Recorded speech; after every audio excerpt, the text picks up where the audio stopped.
Suite et fin de notre journée en CES ADEME consacrée à la qualité de l'air et à la santé. On avait eu quelques questions en fait sur les microcapteurs en ligne, mais voilà, qui seront traitées à une autre occasion. C'est le moment d'aborder la question de l'articulation entre nos connaissances et savoirs qui sont développés. On a vu au cours de cette journée qu'ils sont assez nombreux. On a vu également que l'articulation entre les équipes de recherche est plutôt de bonne qualité. Une fois que ces savoirs sont acquis, il reste à déterminer les perspectives de recherche, mais également et surtout l'articulation avec la décision publique. Et pour évoquer ces aspects, nous avons un certain nombre d'invités que je vais vous présenter. Alors, à cette table ronde déjà, en présence, Rachel Nadif, que nous avons entendu tout à l'heure, qui est bien sûr chercheuse INSERM, mais également présidente du comité d'experts spécialisé évaluation des risques liés au milieu aérien. Nous avons avec nous également Catherine Hervieux, qui est présidente d'Atmo France. Donc, toutes les associations agréées de surveillance de la qualité de l'air sont dans son réseau. Et c'est un réseau très important en France qui assure une mesure et qui fait la météo de notre qualité de l'air, en plus d'autres mesures complémentaires à la demande avec des partenaires. On y reviendra. Nous avons avec nous également Françoise Schetzel qui est à distance, qui est vice-présidente de l'Eurométropole de Strasbourg, mais également présidente de l'Alliance des collectivités françaises pour la qualité de l'air. Franck Boutaric est également avec nous, docteur en sciences politiques. Voilà, Françoise Schetzel qui apparaît. Docteur en sciences politiques, chercheur en politique publique environnementale. Et puis pour France Nature Environnement, merci d'être présente. Anne Nasman-Trappier, administratrice et membre du réseau Transport et Mobilité Durable chez FNE. Autre personne en ligne, et d'ailleurs je remercie beaucoup la technique, on avait une excellente liaison tout à l'heure avec Johanna Lise et on arrive à avoir toutes les personnes en ligne, donc c'est vraiment très, très pratique, merci beaucoup. Nous avons également avec nous Mathieu Schuller, qui est directeur général délégué du pôle sciences pour l'expertise de l'ANSES. Vous étiez avec nous ce matin pour des questions d'obligation. On est en pleine période où les activités universitaires explosent, il y a des jurys partout, et vous êtes vous-même d'ailleurs dans un jury aujourd'hui, Mathieu Schuller. Vous intervenez à distance pour cette raison, et vous allez nous donner un petit peu le contexte de cette table ronde. On a vu beaucoup de présentations très intéressantes aujourd'hui sur des sujets divers, sur des sujets un peu macro, sur des sujets beaucoup plus précis concernant l'exposition de certains travailleurs dans leurs tâches du quotidien. La recherche est effectivement assez dynamique, et par contre, les chiffres de la qualité de l'air en France continuent d'être pour certains assez mauvais. Merci pour cette introduction. Effectivement, je vous rejoins parce que j'étais bien avec vous ce matin et j'espère qu'on va pouvoir clore la journée de manière interactive et utile pour répondre finalement au challenge ou au défi que nous a lancé ce matin Marianne Héra. Puisqu'effectivement, Air et Santé, des connaissances pour soutenir l'action, c'est bien notre fil rouge. Et je dirais que si on fait le point ou si on fait le bilan objectivement de l'état des connaissances, la situation est on ne peut plus claire. Il y a des valeurs guides de l'OMS, on a des résultats épidémiologiques qui nous détaillent par le menu le poids du fardeau en termes de décès, d'excès de décès, en termes de maladies. Et bien sûr, quand je dis ça, je suis pas en train de dire que la recherche doit s'arrêter. Cette machine-là à construire de la connaissance pour agir toujours plus efficacement, toujours plus utilement, elle est en route. Et on l'a vu à travers tous les exposés de la matinée, de l'après-midi, et y compris dans l'après-midi, à voir comment elle peut se mettre en route différemment en mobilisant à la fois des équipes et d'autres acteurs sur le terrain. Moi, ma conviction, c'est que de nouveaux résultats vont continuer à arriver, mais il n'y a aucune chance, soyons clairs, que ces résultats viendront nous dire, finalement, l'idée qu'on se faisait hier de l'impact sur le poids en termes de fardeau de décès, il était surestimé. Non. Les connaissances vont progresser, elles vont nous indiquer, est-ce qu'il y a d'autres contaminants, d'autres polluants de ce milieu aérien qu'on n'avait pas suffisamment considéré. C'est vrai que l'air, il a cette spécificité, parmi les milieux, quelles sont les spécificités physico-chimiques? On a l'eau, le sol, qui sont des milieux dans lesquels les contaminants, les polluants peuvent s'accumuler, et c'est d'ailleurs un sujet qu'on n'a pas dans l'air. Par contre, on en a d'autres, comme il est aérien avec les polluants. Les polluants sont très, très, très volatiles. Finalement, ceux qui vont être intéressants, importants pour la qualité de l'air, c'est ces polluants particulièrement légers, particulièrement mobiles et on l'a vu ce matin pour un certain nombre d'entre eux particulièrement toxiques. Donc c'est avec toutes les particularités qu'il faut pour prendre ça en compte au mieux dans une perspective de sécurité sanitaire. Alors, je vais reprendre le terme de Marianne Nera de ce matin. Alors, je ne vais pas dire qu'est-ce qui freine, parce qu'on a vu que les freins, quand on en abuse, ça fait des poussières. Mais qu'est-ce qui coince? Est-ce que c'est des questions d'articulation entre la politique nationale et la mise en œuvre locale? Pour autant, on a bien des valeurs guides réglementaires, et je souligne ici que ces valeurs guides réglementaires sur la qualité de l'air, elles ne sont pas en avance sur les connaissances scientifiques, elles essayent de les rattraper au fur et à mesure. Est-ce que c'est la dilution des responsabilités dans les émissions? Les facteurs d'émission sont très nombreux. Ils renvoient aussi bien à des activités économiques qu'à des activités individuelles. Et à chaque fois, les maîtriser, ces émissions, ça coûte. Ça coûte en confort, ça coûte sur le plan financier, ça coûte en contrainte. Et donc, effectivement, le fait qu'elles soient très, très réparties, c'est peut-être aussi quelque chose qui contribue à ces fins. Troisième point que je voudrais évoquer, et j'en terminerai presque par là, c'est est-ce qu'il y a des différentiels de sensibilité ou de perception de ce risque dans le milieu aérien? Il y a des domaines comme ça, l'ANSES, vous savez, c'est une agence qui travaille dans plein de domaines de sécurité sanitaire, santé environnement, santé travail, santé alimentation. Et il y a des domaines comme ça dans lesquels, ça fait pourtant plusieurs années que les autorités sanitaires, les agences scientifiques disent, mais attendez, on est dans le rouge. Il y a 20, il y a 30% de la population, il y a 40% de la population qui est du mauvais côté des seuils sanitaires tels qu'ils ressortent de l'analyse de la littérature. C'est un peu le cas dans l'air, dans un certain nombre de zones, on n'en a pas, notamment lorsqu'il y a des épisodes ou des pics de pollution. C'est le cas aussi en nutrition. Lorsqu'il s'agit d'activité physique ou de sédentarité, on peut avoir 30-40% de la population, en particulier jeune, qui est à côté de la plaque. Et pourtant, à l'opposé, j'ai d'autres domaines. Par exemple, lorsqu'il s'agit de pesticides dans l'eau, dès lors qu'on dépasse une valeur qui est simplement une valeur réglementaire, qui n'est pas une valeur sanitaire, tout le monde se focalise dessus en disant mais qu'est-ce qu'on fait? Est-ce que c'est dangereux? Alors, dans tout ça, je ne cherche pas à faire des comparaisons hâtives, mais simplement, il y a cette question du différentiel de sensibilité, et je crois que Marianne Nera l'a dit clairement ce matin, personne ne pourra dire, on ne savait pas, les informations, les connaissances, elles sont là, elles sont massives, et donc elles nous invitent vraiment, et c'est tout l'enjeu de cette table ronde, de répondre au challenge qui nous a été lancé, au défi qui nous a été lancé ce matin par Marianne Nera et l'OMS, de dire, voilà, les connaissances sont là, on va continuer à les faire progresser, mais il va falloir mettre beaucoup d'intelligence dans l'action, dans les actions. Donc, je crois que c'est vraiment le thème de cette table. Merci.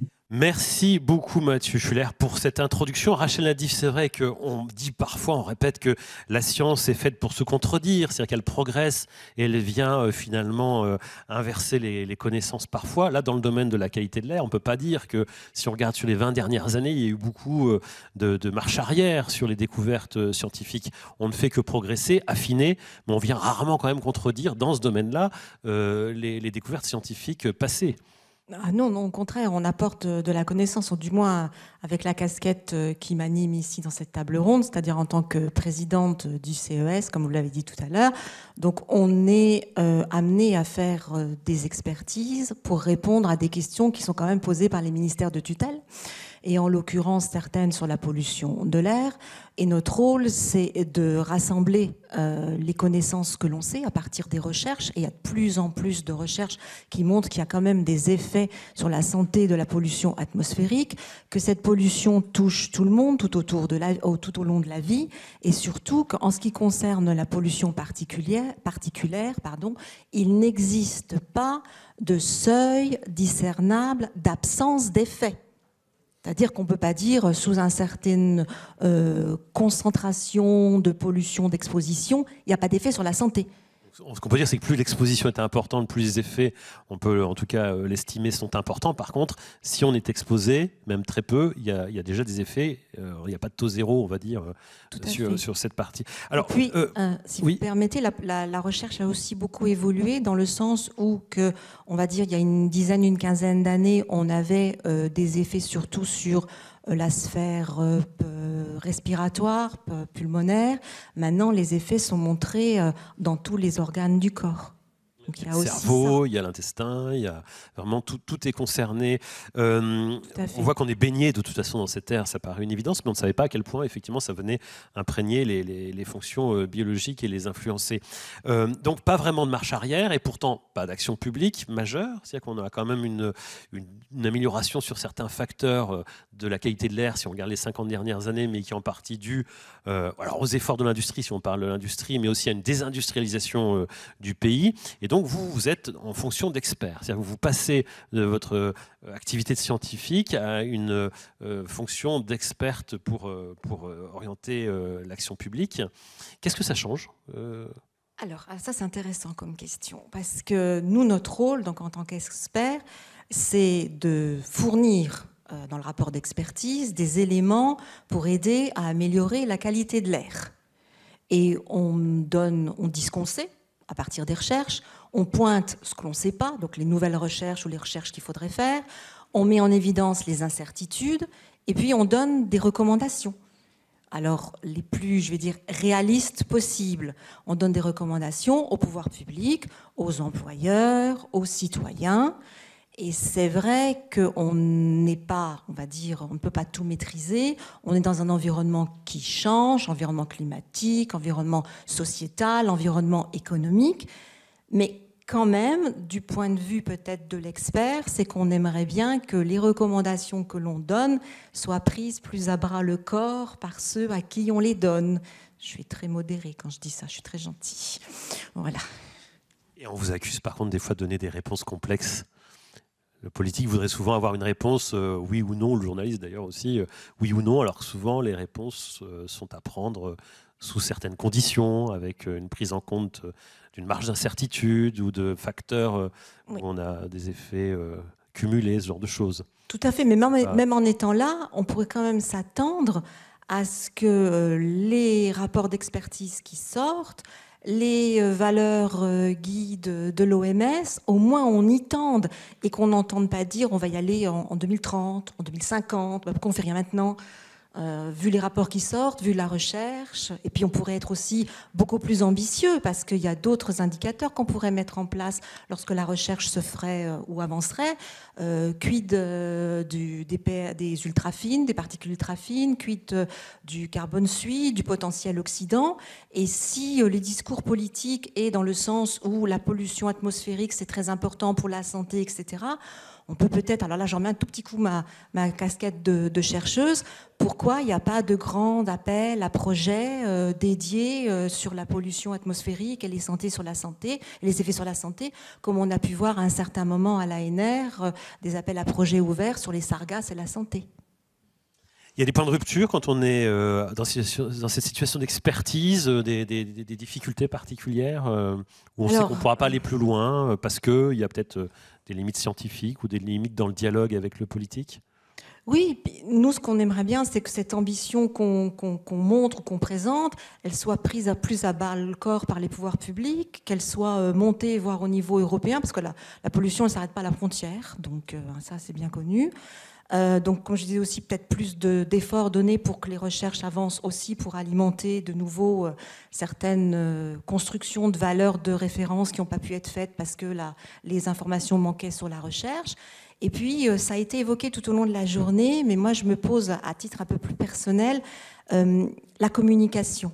C'est-à-dire, d'accord, il y a les rapports d'expertise, il y a ce qui est donné aux journalistes, qui est quelquefois, malheureusement, mal interprété ou mal dévié un petit peu, et comment les informations et les connaissances qu'on émet au niveau des rapports d'expertise puissent être disséminées sur l'ensemble de la population et atteindre le citoyen, parce que même si ça a été dit tout à l'heure que le citoyen n'avait pas une si grande marge de manœuvre, on a quand même le pouvoir de s'approprier certaines choses et d'essayer de faire changer les choses. Catherine Hervieux, on a donc des scientifiques qui sont en synergie, on voit qu'ils travaillent ensemble, ça c'est quand même une bonne nouvelle. Ils produisent pas mal de connaissances, alors sur plein de sujets aussi dont ils s'emparent, vous venez de les citer, Rachel Nadiv, sur le potentiel oxydant, sur les particules ultra fines. Il y a effectivement beaucoup d'études, appuyées d'ailleurs par l'ADEME ou par l'ANSES, qui émergent, c'est très intéressant. Et puis en plus, on a un réseau en France de surveillance de la qualité de l'air qui est pas mal non plus, qui est assez partenariale en région. Alors, je ne dis pas ça pour être sympathique avec vous, mais ça pourrait peut-être aller plus loin, parce qu'on parlait de passer à l'action. Vous, votre rôle, votre mission réglementaire, c'est de mesurer, c'est pas forcément d'agir. Ah, je ne suis pas d'accord avec vous. On mesure et on agit, puisqu'on agit en accompagnant et en tissant du lien avec les acteurs de nos territoires régionaux. Après, juste une anecdote, enfin non, pas une anecdote, un élément factuel. On parlait des liens entre les différents décideurs, qu'ils soient industriels, collectivités, associations, citoyens. Dans la région Bourgogne-Franche-Comté, il y a 112 EPCI et il y en a 17 simplement qui sont membres adhérents d'Atmo Bourgogne-Franche-Comté. Et en même temps, on fait déjà depuis plusieurs années un travail pour aller. On n'attend pas que les gens viennent à nous, enfin que les acteurs viennent à nous. On va les démarcher. Moi, j'ai impulsé la rencontre avec les parlementaires. C'est les parlementaires, vous citiez à juste titre, on a les connaissances, on a les données, et toute la journée, on voit bien, c'est d'une richesse incroyable, et que le législateur a matière à impulser des choses, à pousser des choses. Donc, j'ai initié la rencontre auprès des parlementaires de l'ensemble de la région, sénateurs, députés. Bon, déjà, pour avoir les rendez-vous, mais on s'est rendu compte, et on n'est pas expert en tout, mais le niveau de méconnaissance chez la plupart d'entre eux du sujet R et de leur action en tant que législateur, c'est-à-dire de donner des moyens, par exemple, aux ASCA, effectivement, de muscler encore plus leur accompagnement et d'être vraiment un acteur d'animation dans le territoire avec les différents partenaires. Donc, c'est un travail que nous devons continuer. Je cite Bourgogne-Franche-Comté, mais c'est pareil pour toutes les ASCA dans l'ensemble du territoire. Vous êtes issu de Bourgogne-Franche-Comté, donc c'est une situation que vous connaissez particulièrement. Voilà. Mais c'est vrai que c'est une situation, et ça bouge peut-être un petit peu, parce que vous citiez à juste titre les médias. Par exemple, dans les médias de service public, à Radio France, on a constaté cette méconnaissance aussi de la part des journalistes qui pouvaient donc déformer l'information. C'est quand même un souci. Leur rôle, ce n'est pas de déformer l'information. Et il y a eu donc des formations à Radio France pour que les journalistes soient mieux à même de traiter les questions environnementales, puisque c'est des sujets montants, c'est une certaine technicité, il faut pouvoir les raconter sans déformer, ou on peut synthétiser, mais ça ne veut pas forcément dire au passage détruire le message. Donc ce sont des choses qui montent. Alors du côté des députés, votre accueil était comment? On vous reçoit bien? Oui, très sympathique. C'est des gens qui sont très polis et qui sont très ravis. Occupés aussi. Très occupés, mais qui sont ravis aussi de recevoir des gens comme nous pour découvrir un sujet, soit qu'ils ne connaissaient pas du tout. Ça se dit, ah oui, j'en ai entendu parler. Donc, effectivement, quand il y aura des examens de projets ou de propositions de loi étant peu ou prou en lien avec l'air, je vais être plus attentif ou je vais dire à mes collègues et tout. Mais évidemment, ça ne suffit pas. Après, dans les territoires, moi, ce que je voulais mettre en avant, c'est l'expertise des équipes des ASCA, parce qu'il y a de la recueil de la donnée, mais c'est aussi de l'accompagnement pour, une fois qu'on a fait de la donnée, qu'est-ce qu'elle veut dire, qu'est-ce qu'elle signifie en termes de politique publique, en termes de levier public. Et là, il y a un triptyque, ça s'appelle évaluation d'où on part, on met en place des dispositifs d'action, on regarde, on embarque les citoyens. J'ai beaucoup aimé, je pense qu'on a tous aimé l'expérience du côté de l'étang de Berre. Vraiment, ça nous a marqué tout de suite. On embarque les citoyens, on embarque les responsables, les maires, les collectivités, les industriels. Et puis après, on évalue l'action quand elle a eu lieu. Et on fait aussi de l'accompagnement concret au quotidien, parce qu'il ne suffit pas de sortir les rapports, de communiquer, bien évidemment, mais après, qu'est-ce qu'on fait de ça? Donc, il y a un accompagnement aussi bien auprès des décideurs locaux, mais aussi ces décideurs locaux, en tant que responsables. Je voudrais quand même rappeler que le maire, il a sa responsabilité, dans son mandat de maire, il est responsable de la santé de ses administrés. Et la question de la santé, on en a parlé tout au long de cette journée, le maire doit se saisir de ça. Il a un levier pour dire, à la fois sur sa commune, dire non, j'ai pas le choix, je fais ça, un nouvel urbanisme. Effectivement, l'accompagnement pour l'usage du vélo, des tout petits, mais ça concerne tous les âges, ce sont des exemples. Des modèles d'urbanisme complètement différents. Et on a de quoi objectiver pourquoi on fait ça et entraîner l'ensemble de la société. Après, ça veut dire aussi des moyens, et je ne voudrais pas qu'on fasse l'impasse sur la question des finances publiques concernant les acteurs dans les territoires, et notamment les collectivités. Et ça, c'est un vrai sujet aussi. On s'en rend compte. Ça veut dire qu'Anmo France fait déjà beaucoup, mais il pourrait aller encore beaucoup plus loin du fait de cette antériorité maintenant des réseaux de partenariats qui se sont noués et de toutes les opportunités d'influencer plein de domaines, parce que la qualité de l'air, c'est évidemment relié à plein de sujets, l'urbanisme notamment, et ça permettrait donc d'aller vers enfin de l'action en faveur de la qualité de l'air. Oui, parce qu'il y a les missions réglementaires dédiées aux ASCA, mais derrière ça, propre à chaque territoire. Donc en fait, ce qui s'est passé avec les incendies en Gironde, ou je pense aussi à Lubrizol, il y a 4-5 ans en Normandie et tout, c'est aussi les ASCA ont été sur le devant de la scène. Elles ont acquis encore des nouvelles expériences, des nouvelles expertises, et aussi en période de crise, mais aussi sur la traduction de ces épisodes, de ces moments terribles, comment ça se traduit en termes de politique publique. Et là, le réseau des ASCA a toute sa place aussi à prendre. Et elle les prend. Elle le prend déjà. Franck Boutaric, mais elle pourrait aller plus loin. Franck Boutaric, merci d'être présent. C'est très important que vous soyez là parce que vous êtes l'homme de la situation, entre guillemets. Vous êtes docteur en sciences politiques, chercheur en politique publique et environnementale. Il se trouve que votre sujet, c'est justement de savoir, de vous poser la question de comment l'action publique s'organise, naît à partir du moment où il y a cette sensibilité à la qualité de l'air. Vous êtes vraiment spécialisé sur le sujet. Vous avez d'ailleurs sorti un certain nombre d'articles sur ce thème, c'est vraiment politique publique en relation avec cet enjeu de la qualité de l'air. Alors, vous attendez beaucoup de moi, je ne sais pas si je vais répondre à vos espérances, mais... Alors, je ne sais pas, maintenant que j'ai dit tout ça, je voudrais justement reprendre un certain nombre de choses qui ont été dites sur notamment les connaissances. C'est vrai que les connaissances ont beaucoup progressé, mais elles sont encore un enjeu.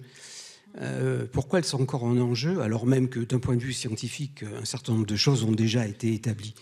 Elles sont un enjeu parce que je lis quand même un certain nombre de rapports officiels. Alors ça peut être, par exemple, un rapport du Sénat, un rapport de la Cour des comptes, ça peut être une lecture de tous les bilans de la qualité de l'air extérieur qu'édite chaque année, par exemple, le Commissariat général au développement durable.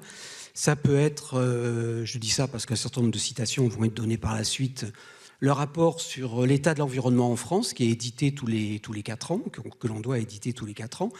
Et qu'est-ce qui m'arrive de lire dans ces rapports ? Eh bien, il m'arrive de lire, par exemple, qu'on s'interroge sur les effets sanitaires des pesticides. Il m'arrive de lire qu'il y a un certain nombre d'interrogations dans le public sur la question des pesticides. Donc, toute une série de phrases qui euphémisent finalement les connaissances telles qu'elles ont été aujourd'hui établies au moment donné par les communautés scientifiques. C'est pour ça que je dis que les connaissances aussi sont encore aujourd'hui un enjeu. Et qu'il y a quand même encore, il faut rappeler quand même que parmi les polluants, il y a 12-13 polluants qui sont réglementés. Les pesticides d'ailleurs n'en font pas partie. Et que, des polluants, il y en a des milliers, il y a des milliers de molécules. Donc il y a quand même encore, même si on a beaucoup progressé depuis 20 ans et depuis 30 ans, on a encore un manque de données disponibles qui est considérable. Et là aussi, quand on regarde par exemple ce que disent les rapports du Programme national des Nations Unies de l'environnement, qui édite un rapport, le 6e rapport mondial, le 7e va apparaître, ils disent qu'il y a un manque de données disponibles, notamment par exemple sur les polluants organiques persistants. Et ça, c'est très clair. Donc, ils en sont à dire, en Amérique, en Europe, parce qu'il est bon quand même de raisonner à l'échelle mondiale, on suppose qu'il y a une décroissance de ces polluants-là, mais quand on regarde la liste des candidats polluants organiques persistants dans le cadre de la Convention de Stockholm, et puis qu'on voit qu'il y a un certain nombre de choses qui ne sont pas aujourd'hui régulées du tout, on considère qu'il va y avoir, ou il y a aujourd'hui, une augmentation des polluants organiques de persistants. Donc là, les connaissances et les manques de données constituent aujourd'hui encore, me semble-t-il, un enjeu pour l'action publique. Et je ne voudrais pas être très loin, mais comme je tenais à prendre en considération les propos tenus par ceux qui sont ici, la question des moyens financiers, où elle se pose. Je pense que Il y a une différence peut-être aujourd'hui entre il y a 20 ou 30 ans, entre la capacité d'initiative que pouvaient avoir les associations agréées de surveillance de la qualité de l'air et aujourd'hui. Il me semble qu'aujourd'hui, les moyens financiers sont peu importants, les moyens humains aussi, et que ce qui s'était fait il y a 20 ans, 30 ans, à Strasbourg par exemple, qui continue encore à... C'est un réseau qui produit des choses très intéressantes. D'ailleurs, vous l'avez dit, notamment sur les questions de l'urbanisme, ou ce qu'avait fait Air Paris. Bon, je ne sais pas si aujourd'hui il sera en mesure de le faire. Si on fait un point sur la connaissance, c'est un enjeu, vous disiez encore aujourd'hui, ça l'a été aussi par le passé, c'est-à-dire qu'on n'a pas eu la même perception de l'enjeu qualité de l'air sur la santé dans les années 70-80, c'est quelque chose qui émerge plutôt dans les années 90, c'est-à-dire que dans les années 70-80, quand on lit vos articles et qui font un peu l'historique de cette sensibilisation, on n'est pas très, voilà, ce ne semble pas prioritaire la qualité de l'air. Oui et non. C'est-à-dire qu'en fait, la pollution atmosphérique, quand on s'intéresse à l'histoire, mais sur le temps long, elle a souvent été l'enjeu de débats et de questions. Je veux dire, le décret de 1810, il y avait une discussion très forte entre, par exemple, les propriétaires terriens ou les paysans qui subissaient finalement la pollution industrielle et puis les industries naissantes. Donc déjà, il y avait des conflits, il y avait des discussions. Bon, alors c'est vrai que dans les années 70-80, on peut considérer que la question était peu visible et de ce point de vue-là, les professionnels de santé publique et les chercheurs, ils ont aidé à remettre sur l'agenda cette question-là. Donc c'est le moment, on va dire, de la loi sur l'air et l'utilisation rationnelle de l'énergie, c'est-à-dire en 1996. Où là, le rôle, y compris des sociétés savantes, de sociétés comme la Société française de santé publique à une époque, qui a joué un certain rôle pour accepter la controverse, parce qu'il y avait quand même une controverse, tout comme aujourd'hui, il y a une mise en doute sur les effets quand même d'un certain nombre de polluants. À l'époque, il y avait une controverse et une mise en doute sur la qualité des études, sur les qualités des études d'air pur qui étaient contestées, qui étaient effectivement critiquées. Donc oui, les choses ont bien évolué, mais je dirais que c'est fluctuant. C'est fluctuant et voilà.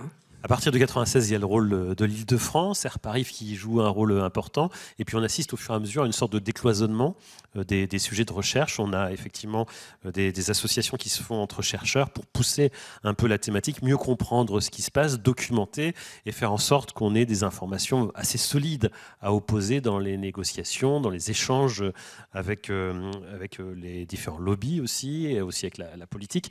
Quels sont les freins aujourd'hui ? Est-ce que c'est vraiment de l'ordre des lobbies d'automobile, on en avait parlé dans les années 90, est-ce que c'est encore ça le sujet ?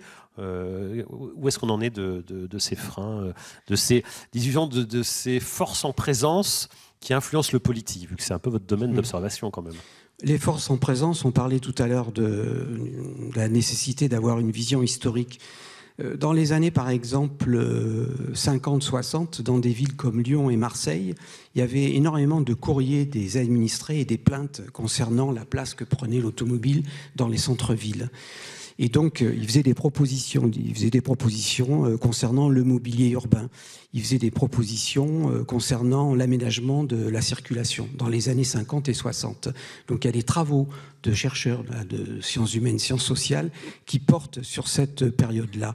Bon, sur cette période-là, je crois qu'on a parfaitement identifié, au moment donné, quels étaient ceux qui ont configuré la ville. C'était effectivement l'industrie automobile, tout comme on avait parfaitement identifié au moment de la discussion de la loi sur l'air et l'utilisation rationnelle de l'énergie, quels étaient ceux qui continuaient à dire que finalement le diesel ne polluait pas, qu'il n'y avait aucun problème de santé. Eh ben, je pense que les choses évoluent, c'est-à-dire que c'est pas forcément aujourd'hui l'industrie automobile, encore que on sait très bien à un moment donné qu'il y a eu le Dieselgate, que ils discutent à chaque fois, disons, de manière vigoureuse la question de l'établissement des normes, mais c'est l'ensemble du monde industriel, à un moment donné, auquel nous sommes confrontés, fondamentalement. avec parfois le fait qu'ils aient des intérêts distincts. Les pétroliers peuvent avoir des intérêts et avaient des intérêts distincts que des constructeurs automobiles. Les constructeurs automobiles, à l'époque, comme Renault et puis comme Peugeot, Citroën, n'avaient pas les mêmes positions.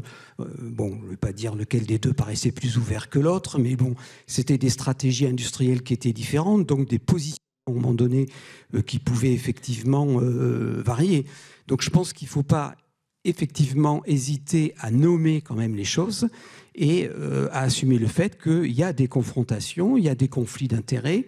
La représentante de l'OMS, à un moment donné, s'interrogeait sur le fait de savoir pourquoi il y avait des connaissances et qu'est-ce qui faisait qu'on ne faisait rien. Je crois que dans la tête de tout le monde ici, on sait très bien, à un moment donné, de quel côté il faut regarder. Une politique publique, elle est l'objet d'une confrontation entre une multitude d'acteurs qui ont des intérêts différents, qui ont des stratégies différentes. Et donc, il est difficile de mettre en avant, à un moment donné, et de promouvoir l'intérêt général. Ça, je crois que c'est un constat que l'on peut faire, puisqu'il ne cesse aujourd'hui d'être dit et répété. On se demande pourquoi, mais c'est pourquoi, à un moment donné, l'intérêt général a du mal à s'imposer.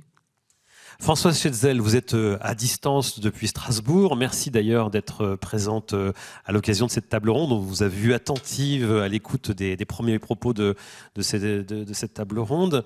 Vous êtes très active déjà, vous êtes médecin, donc vous voyez aussi passer dans votre cabinet les personnes qui toussent ou les maladies respiratoires. C'est d'ailleurs une de vos motivations à agir.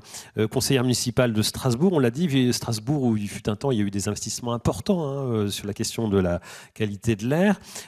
Est-ce que, pour l'instant, vous voyez une bonne articulation entre connaissance, entre savoir et action ? D'abord, peut-être, si vous le permettez, moi j'aimerais bien revenir un peu sur le rôle des politiques locales. Et on a beaucoup parlé de politique nationale. Et nous, on est persuadés, alors quand je dis nous, c'est évidemment au niveau strasbourgeois, mais parce que je suis aussi présidente d'une trentaine de collectivités qui adhèrent à l'association L'Alliance, que les politiques locales ont un grand rôle. Et je pense que nous autres élus, nous avons vraiment une responsabilité pour pouvoir favoriser auprès de nos concitoyens, faciliter, je dirais, le fait d'adopter d'autres modes, d'autres modes de vie, d'autres pratiques, etc. Nous, politique locale, mais bien évidemment aussi politique nationale. Simplement, je trouve que la mobilité est tout à fait emblématique. Là, on ne peut pas faire une ZFE si en même temps il n'y a pas du transport collectif. Et là-dessus, il y a une responsabilité locale, mais il y a aussi une responsabilité nationale. Et on regrette quelquefois au niveau local qu'il n'y ait pas plus de soutien. Je parle du fret ferroviaire, je parle de toutes les stratégies du rail, etc., qu'au niveau national, on n'est à notre avis, pas au niveau. Alors, est-ce qu'il y a une bonne articulation entre savoir et action ? Je vous répondrai par une réponse de Normande, bien qu'étant alsacienne. Et peut-être en préambule, je dirais deux choses. Pour nous autres élus, d'où vient le savoir ? On n'est pas des chercheurs, on n'a pas beaucoup le temps d'aller lire les rapports. Donc, effectivement, là, pour nous, ce qui est plus facile, c'est les savoirs qui sont à notre disposition tout de suite. Et ce que je veux dire par là, c'est que, par exemple, les ASCA, mais Santé publique France aussi, ont un rôle tout à fait important pour nous, parce que sans qu'on les cherche toujours, on a à disposition des données. Voilà. Et ça, effectivement, ça se paye. Je ne parle pas là des élus, mais je parle du soutien là aussi au niveau national, ça se paye. Donc on a besoin, en fait, il nous faut une facilité d'accès à des connaissances pour pouvoir aller vers de l'action. Ce que je dirais également, c'est que évidemment, alors évidemment on ne se limite pas à ça, mais j'y reviendrai peut-être après. Avec les connaissances que l'on peut déjà, peut-être avant, il nous faut des connaissances, mais il faut aussi avoir envie de connaître. Et je parle aussi des élus. Et qu'est-ce qui nous donne envie de connaître, notamment sur les questions de l'air ? Il y a plusieurs choses. Bien évidemment, l'amélioration des connaissances, et franchement, dans les dernières années, ou de ce que je peux en voir, il y a une formidable avancée des connaissances, notamment au niveau de ce qu'on appelle les particules émergentes, qui ne sont pas si émergentes que ça. Mais il y a aussi la pression des populations. Et ça, je pense que c'est tout à fait important. Les élus, eh ben, ils sont élus. Et donc, effectivement, à partir du moment où il y a une pression, une attente de la population, et là-dessus, je trouve que de ce que je peux voir au niveau des collectivités et au niveau de la mienne, c'est que les attentes sont de plus en plus fortes grâce, je pense, à des associations environnementales, phénomène tout à fait important, mais aussi grâce à des médecins. Il y a un certain nombre de médecins qui s'y intéressent de plus en plus et qui sont de formidables relais. Je ne vais pas écarter votre question, Monsieur Dubois. Oui, avec les connaissances que nous avons, il y a déjà pas mal de choses à faire. Ne serait-ce qu'en se limitant aux connaissances liées au cadre réglementaire. C'est vrai que sur les politiques sectorielles comme la mobilité, par exemple, ou comme l'urbanisme, mais je pense que ça a été évoqué à un moment donné, il y a de plus en plus de collectivités qui introduisent dans leur PLUI des recommandations, voire des prescriptions prenant en compte la qualité de l'air dans la conception même des constructions ou la construction d'équipements publics. Oui, avec les connaissances à notre disposition, je pense par exemple aux cartes stratégiques, on peut le faire. Ça, c'est pour le oui. Mais il y a le non. Et je trouve qu'il y a des zones d'ombre, et j'en citerai 3 principalement. La première, je dirais, c'est effectivement, et vous en avez parlé, tout ce qui a trait aux polluants émergents. Et moi, je regrette que là-dessus, je suis persuadée qu'il y a plein de connaissances, on essaye de se mettre à niveau, mais je regrette qu'il n'y ait pas systématiquement des mesures de polluants émergents dans un cadre réglementaire, malgré ce que nous disent les dernières directives de l'OMS. Mais quand je regarde les PPA, je ne veux pas être trop longue, il y a très peu de PPA qui introduisent cette notion-là. Or, et vous l'avez dit, ces pollutions sont extrêmement toxiques pour le corps humain, également pour l'environnement, mais Donc vous estimez, voilà. vous estimez que les plans de prévention qui doivent être pilotés par les préfets, qui sont pilotés, ne sont pas assez ambitieux, c'est ça? Il y a un problème d'ambition sur on ne les mesure pas. On ne les mesure pas. On ne les mesure pas systématiquement. On les mesure s'il y a une politique volontariste de la collectivité pour aller demander aux ASCA de les mesurer. Ce qui suppose donc qu'il y a déjà une politique volontariste qui rentre en tension avec ce que j'ai dit avant, c'est-à-dire c'est quand même bien plus facile lorsqu'on a une connaissance déjà existante. Et là-dessus, je pense que c'est au niveau réglementaire et du cadre réglementaire et des commandes de l'État aux ASCA qu'il y a un manque. Ce serait la première zone d'ombre, je le mets dans le débat. La deuxième zone d'ombre, je trouve, c'est qu'on sait un certain nombre, on a des données ou des prévisions, des évaluations ex ante, ex post sur un certain nombre de politiques sectorielles, par exemple la mobilité. Quid de l'industrie, quid de l'agriculture, qui est vraiment, je trouve, une zone, je ne sais pas comment l'appeler, mais où il y a assez peu de choses qui sont apportées. Sur l'industrie, bien sûr qu'il y a des données, notamment via les DREAL, elles ne sont pas toujours très accessibles, elles sont parcellaires, et c'est donc assez difficile, à partir de là, de monter, évidemment, en articulation avec les industriels, des politiques locales qui soient cohérentes. L'agriculture, on peut, par exemple, si je prends l'exemple de la ZFE, on sait, il y a des modèles prévisionnels qui disent « vous excluez critère 3, voilà ce que ça donne en termes de gains de santé. Vous excluez, voilà, critère 2, voilà ce que ça donne. » Est-ce qu'on ne pourrait pas faire la même chose en agriculture en se disant, vous substituez tel engrais par tel autre, qu'est-ce que ça donne en termes de gains de santé? Pourquoi je dis ça? Parce qu'il me semble que d'avoir ce type d'argumentaire, ce type de plaidoyer autour de la santé, c'est extrêmement fort et surtout, ça peut mettre autour de la table des parties prenantes qui, évidemment, n'ont pas les mêmes intérêts, évidemment, ne recherchent pas le même objectif, mais ne serait-ce que les mettre autour de la table pour donner à voir et à partir de là, voir ce qu'on peut faire ensemble, c'est extrêmement fort. La troisième, peut-être, encore que là, je trouve que très brièvement, Françoise Chazal, très brièvement le troisième point pour que je puisse vous poser une question qui est sur C'est évidemment l'impact sur la santé de la pollution de l'air, mais là, je vais être très rapide parce qu'il y a quand même des outils qui, de plus en plus, effectivement, sont utilisés. Et voilà ce que je voulais dire, en gros, entre connaissance et action, du point de vue de l'élu local que je suis. Je vous pressais juste pour vous répercuter une question qui a sur le fil d'échange de cette journée.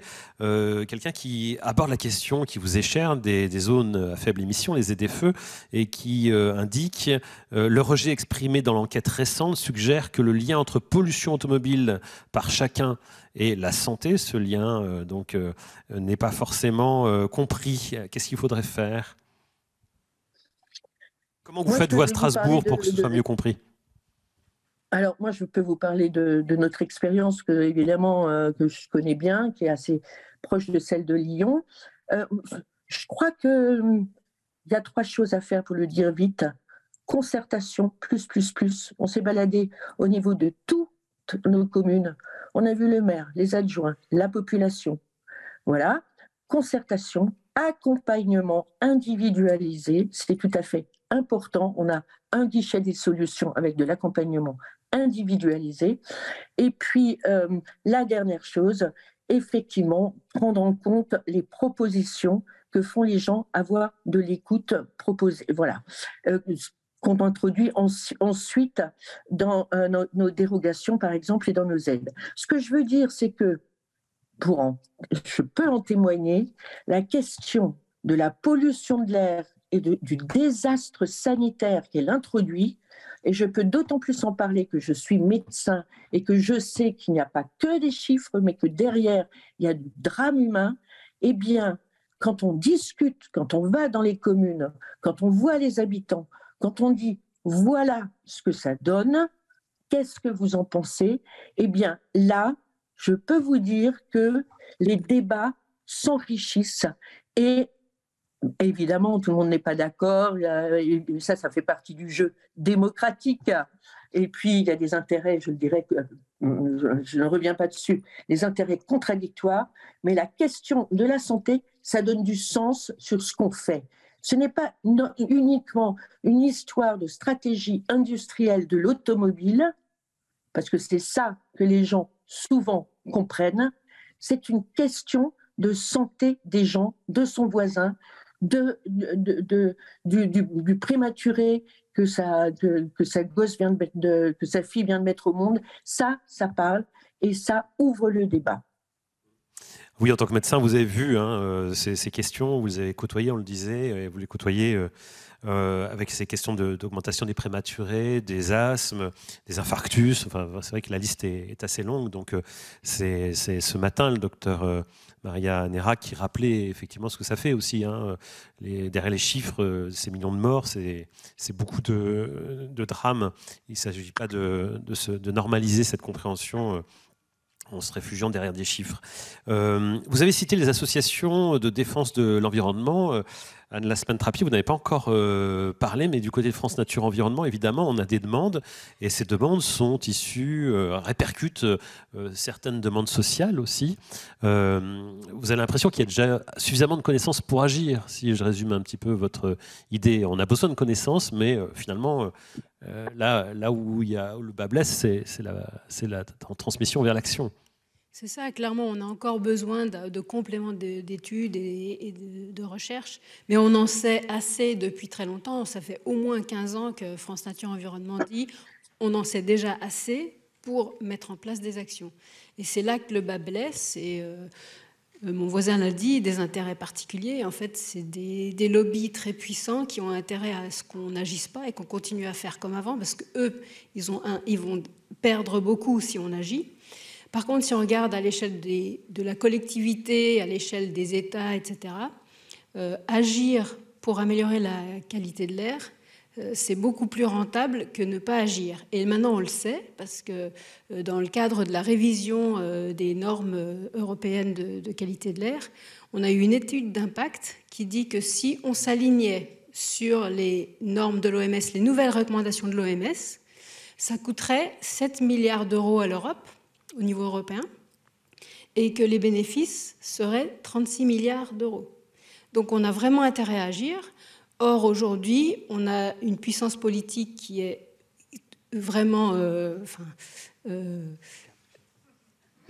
Cherchez le mot. Oui. Et je ne peux pas vous aider en plus. un peu proche des lobbies, ou qui écoute un petit peu trop les lobbies. On a un géant du pétrole en France, on a des constructeurs automobiles gigantesques, on a des cimentiers à l'échelle mondiale. Enfin, on a des lobbies très forts en France. Et aujourd'hui, ça nous coûte beaucoup plus cher de ne pas agir que si on devait agir. Alors, il faut savoir, je ne vais pas me faire la défense mais il faut savoir que si vous parlez par exemple des cimentiers, il y a eu des investissements qui sont quelquefois de plusieurs centaines de millions d'euros dans des filtres, des électrofiltres. Et le ciment, on l'utilise, là on est dans un bâtiment avec du ciment, donc c'est ce qui va vous être répondu. C'est qu'il y a quand même des besoins et on répond à la demande des citoyens. Donc finalement, ça interroge le mode de vie dans son ensemble. Et est-ce qu'on n'a quand même pas besoin de ciment de temps en temps? Ou est-ce qu'on n'a pas besoin d'une voiture? Là, on est venu en train, je pense, peut-être majoritairement. Certains en vélo, on posait la question ce matin si on peut se déplacer à vélo à Paris. La question, c'est plutôt de savoir si on peut encore se déplacer à pied, mais il y a des vélos, des trottinettes, il y a plein de choses. Et on a ces besoins, donc c'est ce qui va être répondu. On fait le maximum, mais c'est vrai que les industriels français sont en décalage par rapport à leurs concurrents internationaux qui ne mettent pas tous ces filtres. Mais, quand on voit clairement l'industrie, on a eu ce que vient de nous annoncer, toutes les études autour de Fos-sur-Mer, autour de l'étang de Berre, des industries qui émettent des centaines de polluants, l'effet cocktail qu'on ne connaît pas, mais on voit concrètement que c'est des gens qui ont plus de cancer qu'ailleurs, qui sont plus malades. Il y a vraiment quelque chose à faire. C'est pas parce que ça va embêter un secteur industriel qu'il ne faut pas agir pour la qualité de l'air et pour la santé publique.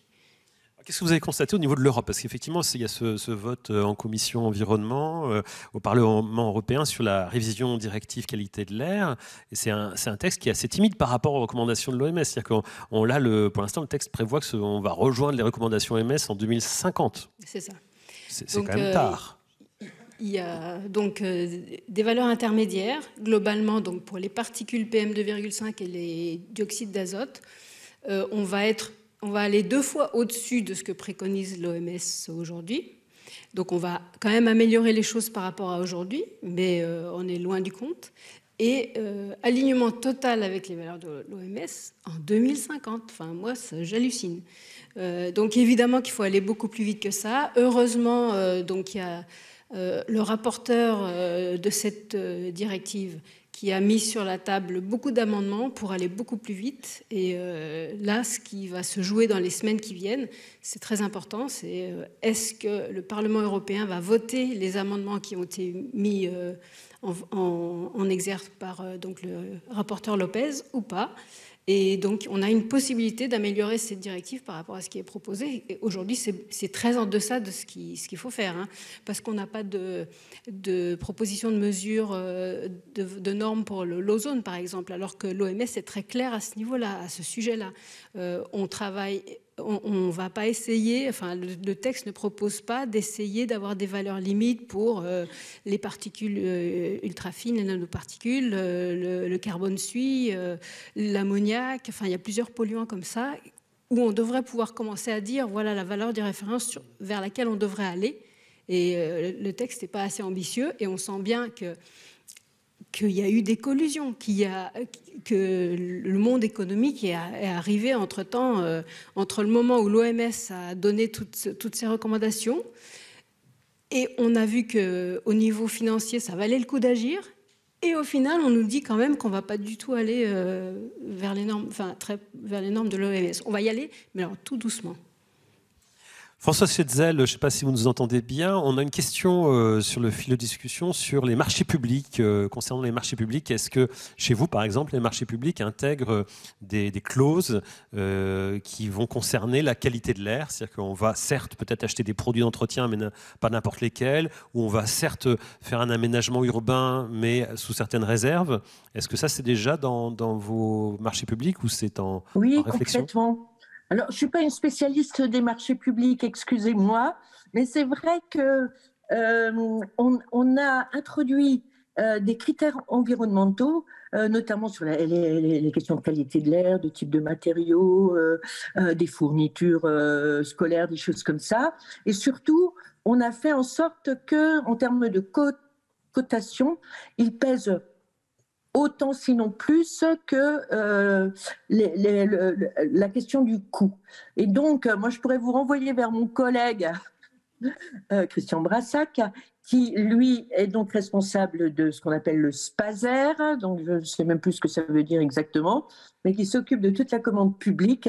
Et là-dessus, effectivement, il y a ça demande un boulot interservice tout à fait important et interélu important. Introduire des critères, voilà. Et je crois, de ce que j'entends, c'est que le SPASER de l'Eurométropole de Strasbourg est un modèle. Mais bon, je ne peux pas vous en dire plus. Mais je pense aussi, on est tous convaincus, d'où votre invitation, bien entendu, François Chetzel, Franck Boutaric. Il y a quand même un point intéressant parce qu'on parlait du fait que tout se tient. Il y a effectivement ces enjeux d'urbanisme, les marchés publics. Il y a énormément de choses qui sont liées sur la question de l'air. C'est très systémique, cette affaire. Est-ce que il y a quand même une chose que vous avez constatée, vous, dans vos études, c'est que il y a beaucoup de recherches scientifiques sur plein de domaines, mais ce qui émerge dans la décision politique, c'est que quelques thèmes. Qu'est-ce qui influence le fait qu'on retienne certains thèmes? Est-ce que c'est l'émotion publique parce qu'il y a eu un scandale, une explosion, un problème particulier? Qu'est-ce qui fait que, je ne sais pas, sur la cinquantaine de thématiques importantes à prendre en compte et peut-être de front pour faire évoluer la qualité de l'air, on en voit ressortir dans les lois ou dans les préoccupations des politiques nationales que quelques-uns? Bon, en réponse immédiate, on agit là où on peut agir ou là où on peut donner le sentiment, à un moment donné, qu'il y a une action. Pour bien expliquer ce que vous étiez en train de dire, oui, moi, il me semble que je constate qu'il y a un cadrage limité de l'action publique. C'est-à-dire qu'on a des connaissances, on sait qu'il faut intervenir pour améliorer la qualité de l'air dans des domaines comme l'urbanisme.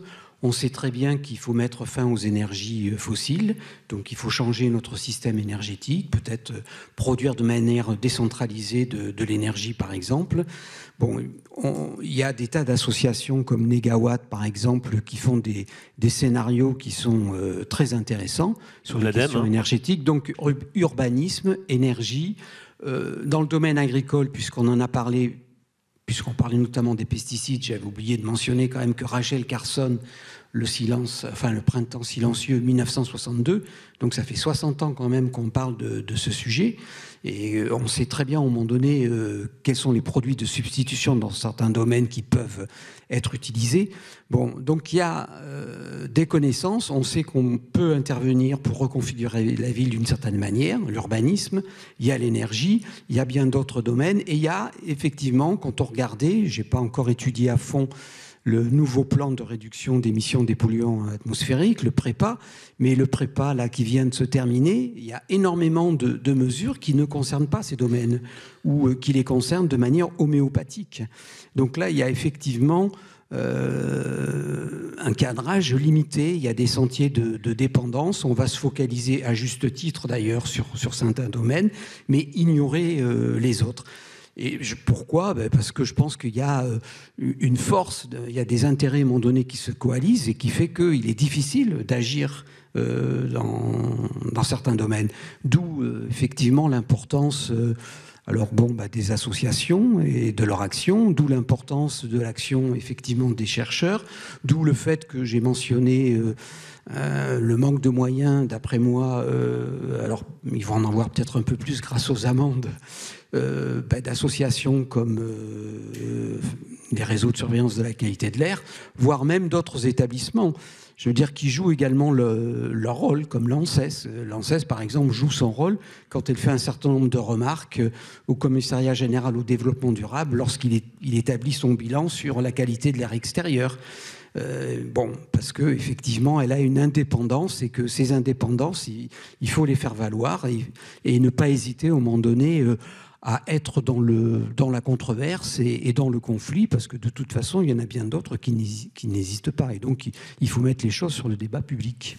Politiquement, on peut peut-être donner la parole effectivement aux scientifiques. Rachel Nadif lançait l'idée. On est dans une société où manifestement il faut payer pour parler, via la publicité, pour faire la promotion des voitures, ce genre de choses. Les scientifiques n'ont pas tellement la parole en direct. Il y a effectivement des institutions comme l'ANSES qui vont se saisir, ou l'ADEME, qui vont se saisir de résultats de recherche et faire le relais au niveau des politiques. Mais les scientifiques eux-mêmes sont bien en difficulté pour s'adresser directement au public.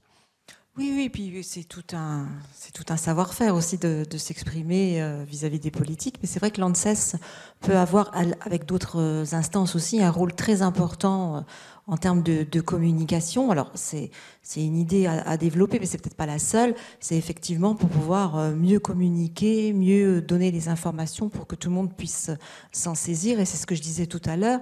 Le citoyen, quand il est informé, et c'est ce que disait aussi Françoise Schetzel, donner la parole aux citoyens et en prendre connaissance quand il est informé de manière juste, avec les bons mots, et ça l'ANSES peut le faire aussi très bien, peut-être que ça peut donner aussi une force dans les décisions.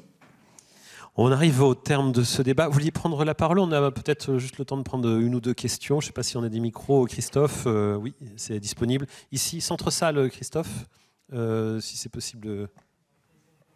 Alors, il y a d'abord une délégation. Et ensuite, on va prendre une ou deux questions et ce sera l'heure de refermer. Alors, juste vous dire que Claire Pitola, qui est présidente du Conseil national de l'air, devait intervenir en conclusion. Le contexte aujourd'hui fait qu'elle ne pourra pas intervenir. Isabelle Momas a accepté de venir faire la conclusion d'ici quelques minutes. Votre question, monsieur? Oui, donc, moi j'ai une question, un discours un petit peu discordant. En fait, j'ai entendu... Oui, pardon. Donc, je suis Luc Daucher, maître de conférence en santé publique à Lille. Et donc, aujourd'hui, on a entendu plein de scientifiques qui ont appelé à l'action. Je me pose la question de savoir si c'est le rôle des scientifiques d'appeler à l'action. Je pense que le rôle des scientifiques, c'est de donner les faits, de donner l'impact de la pollution atmosphérique sur la santé, de faire des études d'impact, de montrer qu'agir sur la pollution atmosphérique, ça a plus d'impact sur la santé, mais ce n'est pas à eux de choisir si on agit ou je n'agis pas. Ce qui est important, c'est de donner ces informations aux citoyens.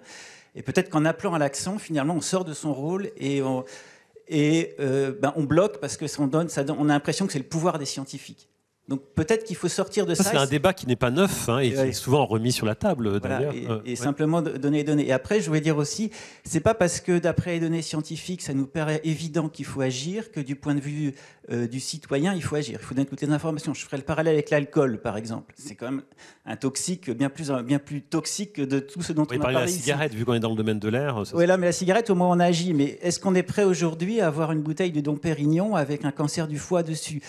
Je ne suis pas sûr que culturellement on soit prêt à l'accepter. Et pourtant, après les données scientifiques, c'est ce qu'il faudrait faire. Donc, je pense qu'il faut rester dans son rôle de donner les données et pas forcément d'appeler à l'action. C'est le rôle des citoyens de le faire. Voilà. Merci beaucoup en tout cas pour cette intervention. Catherine Hervieux, vous vouliez réagir ? Juste un petit tac au tac. Je trouve intéressant la façon dont vous posez le débat par rapport à la relation scientifique et puis décision et action et tout. Simplement, je pense qu'aussi les scientifiques, alors désolée de parler peut-être à leur place, sont aussi des citoyens et c'est en fait en la toile de fond, c'est la question de l'urgence. Parce que, comme l'a dit M. Boutarik, depuis le temps, et puis Anne aussi, depuis le temps qu'on empile les données, et au niveau des ASCA, on les empile, on connaît et on sait ce qu'il faut faire. Les solutions, la technologie, l'ingénierie, on l'a.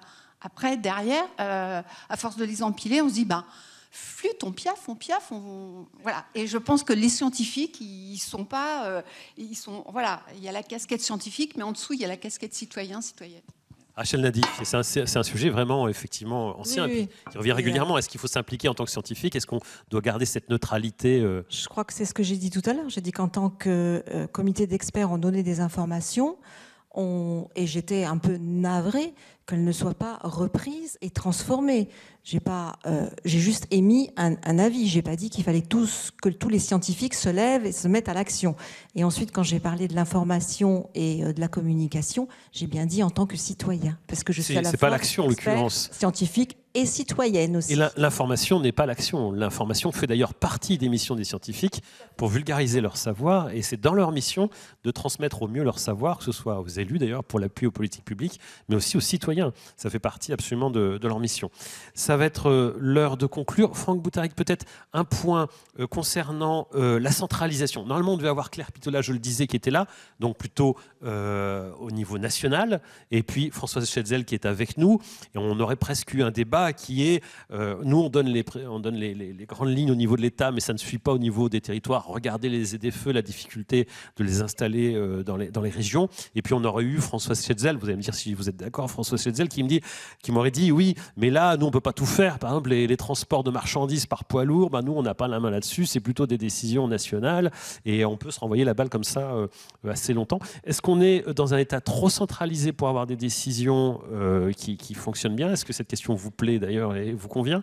Ou est-ce que, comment vous voyez cette question de la centralisation à la française? Parce qu'on la met souvent en avant en comparaison d'autres États plus décentralisés, fédéraux comme l'Allemagne ou autres États qui sont moins centralisés. Merci de me poser cette question à 17h11. C'est pour terminer. Hein. Non, mais répondre à une telle question, c'est vaste. Par contre, je me sens pas en mesure. Par contre, quand même, je vais dire une chose, c'est que j'ai le sentiment, enfin, c'est pas qu'un sentiment, parce que sinon ça, c'est pas très scientifique, on va dire, encore que sur la question de la politique publique de lutte contre la pollution atmosphérique, dans les années 96.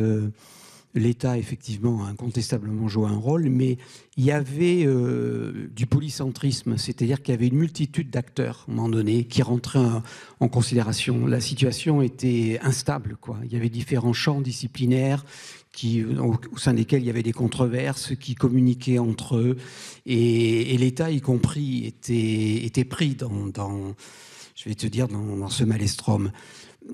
Il a repris la main, je dirais, aujourd'hui. Alors de mille et une manières, y compris par la production, des fois pas inintéressante, mais par la production de guides méthodologiques, par le rôle que jouent les administrations centrales. D'ailleurs, je ne citerai qu'une seule chose, ça peut intéresser. L'information environnementale, à une époque, elle était produite et distribuée par un institut qui était l'Institut français de l'environnement, l'IFEN. Il a disparu. D'abord, en 2004, son statut a été changé et c'est devenu un service à compétence nationale du ministère. Et en 2008, il a été intégré dans le Commissariat général au développement durable. Bon, il y a des gens qui travaillent au sein du CGDD, qui sont très bien. Ils font du bon boulot, mais c'est pas la même chose, si vous voulez, de dépendre du ministère de l'environnement ou de l'écologie et d'être dans un institut qui a un statut d'établissement public administratif et qui a une indépendance beaucoup plus importante, quoi. Voilà, pour répondre à la question centralisation et décentralisation. Mais bien évidemment, je n'ai pas épuisé le sujet, mais votre question, on ne peut pas y répondre en 5 minutes. Pour terminer, ce n'est pas facile comme question, j'en conviens.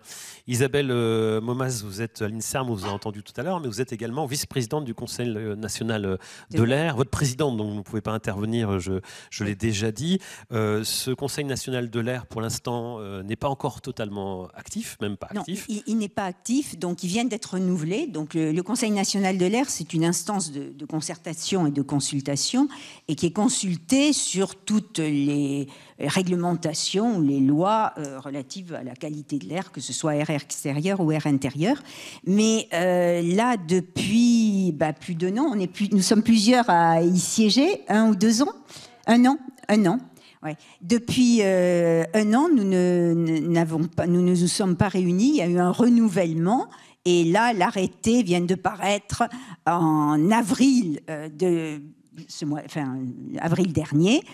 Donc là, on devrait pouvoir reprendre les activités, des activités qui ont été quand même assez soutenues lors du précédent mandat sous la présidence de Jean-Luc Fugit. Et on espère qu'avec Claire Pitollat, on ira dans le même sens. Il a été assez proactif. Ayant connu le Conseil national de l'air avant, j'avais trouvé une différence parce qu'on s'est quand même auto-saisi de beaucoup de sujets. Et toutes ces questions-là que j'ai reprises un petit peu des points forts, je pense qu'on pourra en redébattre au niveau du Conseil national de l'air. À titre de conclusion, déjà, un aspect très pluridisciplinaire, on l'a vu tout au long de la journée, qui fonctionne bien sur le plan de la fabrication des connaissances. Ce que je voulais dire, c'est que je pense que c'est quand même dans le domaine de la qualité de l'air que l'interdisciplinarité a été mise en œuvre. Dans le champ de la santé-environnement, d'abord.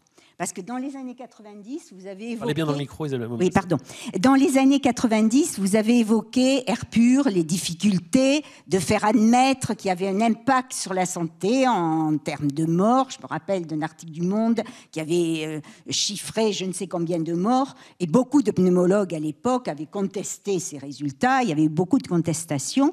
Et là, air pur, ça a été un premier exemple en France où des physico-chimistes ont travaillé avec des épidémiologistes pour essayer de faire ces modélisations et ces quantifications de relations dose-réponse. Donc je crois que ça, il faut dire que c'est dans le domaine de la qualité de l'air qu'on a eu cette avancée. Alors les avancées, là on les a vues aujourd'hui, il y a des avancées indéniables en toxicologie, en épidémiologie, avec les sciences participatives, c'était très intéressant ce qui nous a été présenté.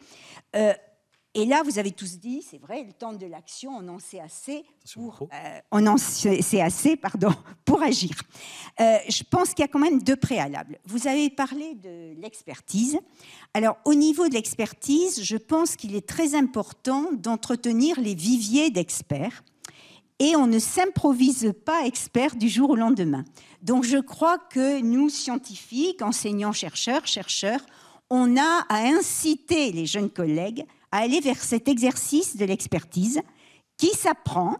Et quand on fait de l'expertise, eh bien, on comprend mieux, par exemple, comment il faut présenter les résultats pour qu'ils puissent être interprétés à des fins d'aide à la décision. Donc, il y a tout un apprentissage, et je crois que c'est un point que je voudrais souligner, l'importance de l'expertise et l'importance pour des jeunes chercheurs de dédier du temps à cet exercice. Alors, le deuxième préalable à l'action, et pour que l'efficacité, je pense, c'est la formation. Vous l'avez évoqué. Alors, cette formation en santé-environnement, et plus particulièrement sur la qualité de l'air, elle a été développée dans le plan national santé-environnement 4, mais sous forme d'incitation. Donc, c'est certainement pas assez directif. Donc, on a des formations qui se développent, ce sont des initiatives. Pour les professionnels de santé, il y a quelques améliorations, mais c'est très insuffisant. Pour les autres professionnels, je pense qu'il y a peu de choses pour les élus et les politiques. Et je pense que là, vous avez insisté, vous êtes plusieurs à avoir insisté là-dessus, je pense que l'argument sanitaire est un argument très important pour sensibiliser et faire prendre conscience de l'importance de on entendait Françoise Chetzel qui avait insisté bien sur ce point. Sur ce point, je crois qu'il est très important. Ce matin. Absolument. Il est très important. Alors après, les enjeux, action nationale, action locale, bon, c'est sûr qu'il y a sans doute à améliorer l'articulation. Moi, je ne suis pas bien placée pour voir comment améliorer cette articulation. Je pense que les actions locales sont très importantes parce que elles permettent, la territorialisation des actions, c'est le garant quand même de l'effectivité des mesures qui sont mises en place sur le terrain. Et je pense qu'il y a insuffisamment de retours d'expérience. C'est valable pour la qualité de l'air, mais c'est valable pour d'autres domaines, parce que des expériences qui ont été menées dans telle région, qui sont peut-être inefficaces ou qui sont au contraire très efficaces, il faut qu'il y ait un retour et qu'il y ait une vulgarisation de ces informations pour que d'autres régions ou d'autres collectivités ne se lancent pas dans des expériences qui pourraient être inefficaces. Donc ça, je pense que c'est un point important. Alors après, pour les défis à relever, on les a vus. Je pense aussi qu'il y a encore un enjeu de connaissance. Un enjeu de connaissance avec à corser ces programmes de recherche. Et à l'heure où il y a des astreintes sur, on en a parlé, sur finalement le problème des particules, avec donc des financements qui sont affectés à différents organismes, eh bien je m'interroge et je me demande s'il ne serait pas pertinent que ces organismes œuvrent ensemble, par exemple, pour organiser un appel à projet de recherche ambitieux et qui couvre les différents aspects, la physico-chimie, la toxicologie, l'épidémiologie et les relations entre tous ces secteurs. Et vous rejoignez donc ce que disait exactement Rachel Nadif tout à l'heure, avoir un grand plan de recherche. Un grand plan de recherche, mais peut-être qu'il serait pertinent que les différents organismes travaillent ensemble pour voir comment construire cet appel à projet de recherche. Ça, c'était en matière de recherche. Alors après, les autres défis, vous les avez dit, c'est la discussion sur les seuils réglementaires au niveau européen, c'est sûr.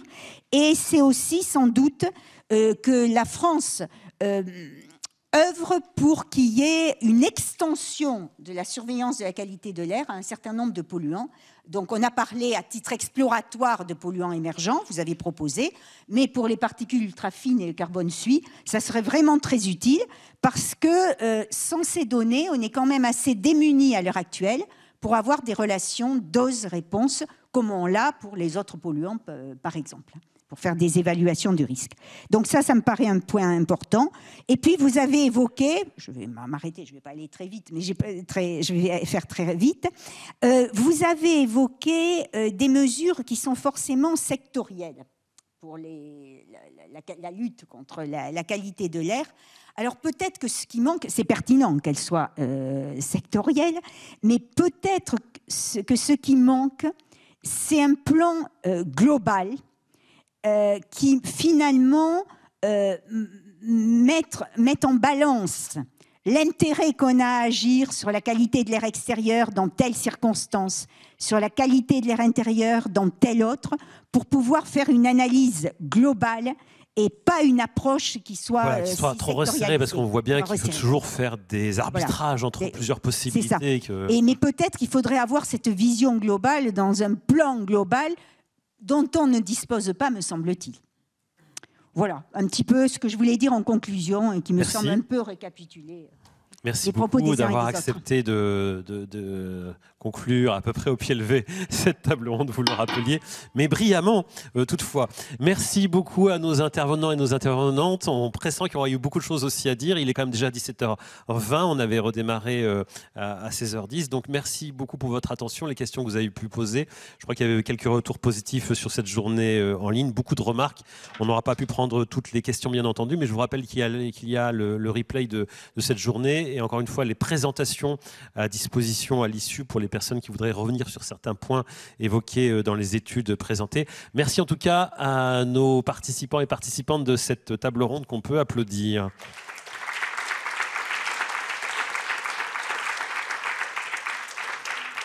Voilà, et une dernière remarque pour conclure, en espérant qu'il n'y aura pas une journée comme celle-ci tous les 5 ans, mais c'est vrai qu'il y a une petite excuse quand même. Pour la dernière fois, on a eu d'autres questions à traiter avec le Covid, donc c'est vrai que c'est normalement des rendez-vous qui ont lieu plus fréquemment. Merci encore, bonne soirée, bon retour pour ceux qui ont fait le déplacement à Paris.